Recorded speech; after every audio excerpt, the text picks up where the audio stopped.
back to another video. Today I'm going to be reviewing the 3 mains and rides at Scene 75 Dayton, Ohio. First up is their carousel.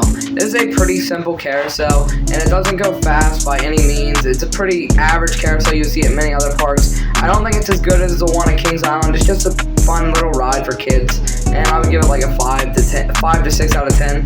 And then their drop tower. This is a 35-foot drop tower, and it's very interesting to see one of these inside. This is not like a super intense drop tower because it doesn't take you to the very top and then drop you all the way down, and it doesn't have a very long drop. So this isn't like a super thrilling drop tower. It's a family-friendly drop tower, and you do get that stomach-dropping feeling quite a bit as you go to the top and then drop down.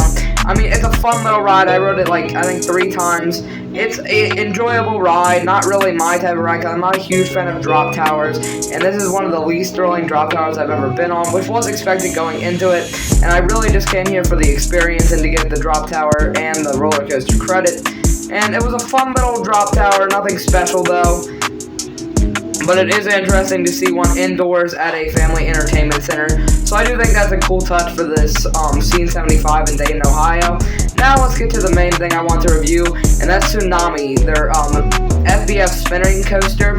And I have to talk about this coaster. It's not very thrilling, which is pretty expected considering it is a family-friendly attraction. I am kind of confused on a few things, and that is, why does it have drive tires after the drop? Like, right after you drop, you hit these drive tires, and then there's another set. I feel like you could get back to the station just based off gravity, because you're low to the ground after that drop. I really don't know why you need 2 sets of drive tires at the end of the ride, so I'm just confused on that. But other than that, it's a pretty good ride, and it's really smooth in the front and middle rows. And in the back row, you actually get some airtime. It's not like super good airtime. It's really quick. It's not really floater or really ejector. It's just like a little quick pop of airtime you get out of your seat. And I'm going to be ranking this coaster based off 3 categories. And that is, first off, intensity. 4 categories. Intensity, speed, and roughness, and airtime. So first, I'm going to give intensity a 3 out of 10. This is not a very intense ride, especially when you're not spinning very fast. But when you're spinning, it does have some decent intensity, but you don't spin really fast throughout most of the layout. So overall, it's not a very intense ride, which is one thing you would expect from a family-friendly coaster. Now let's talk about the speed. Considering it only goes 11.2 miles per hour, this is not a very fast attraction. It is pretty fun, but it's nothing special. The speed, you can barely feel it. It doesn't really go fast at all. It's a very slow attraction. It's like kind of like a little bit better than like a Great Pumpkin Coaster, Woodstock Express kind of thing.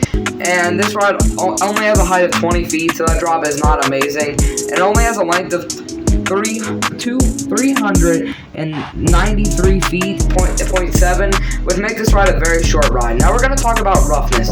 This ride is very smooth in the front and middle rows, and I'll give it an 8 out of 10 in those rows, because there's a little rough spots, but it's nothing that bad. But there is rough spots in the back row, and I'm going to talk about why I believe that exists. And I think that's because of these drive tires right here at the base of the drop.